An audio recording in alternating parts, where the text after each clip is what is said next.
सत्य, विश्वास आणि वेग म्हणजेच पुणे हिराळ.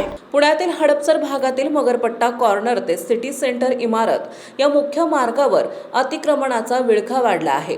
फेरीवाले आणि तात्पुरत्या स्टॉल धारकांनी रस्त्याचा तब्बल 25% भाग व्यापल्याने या परिसरात दररोज भीषण वाहतूक कोंडी होत आहे.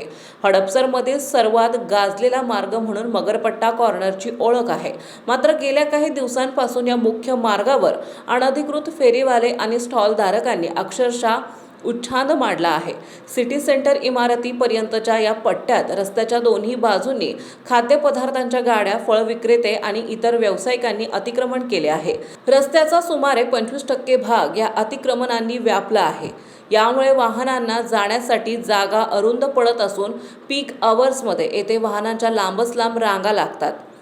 पादचाऱ्यांना चालण्यासाठी पदपथ उरले नसल्याने त्यांना जीव मुठीत धरून मुख्य रस्त्यावरून चालावे लागते, ज्यामुळे अपघाताची भीती वाढली आहे. स्थानिक नागरिक आणि वाहन चालकांनी महापालिका प्रशासनाकडे हे अतिक्रमण हटवण्याची वारंवार मागणी केली आहे. आता प्रशासन यावर कधी कारवाई करणार आहे आणि हा रस्ता कोंडीमुक्त होणार का हे पाहणे महत्त्वाचे ठरेल.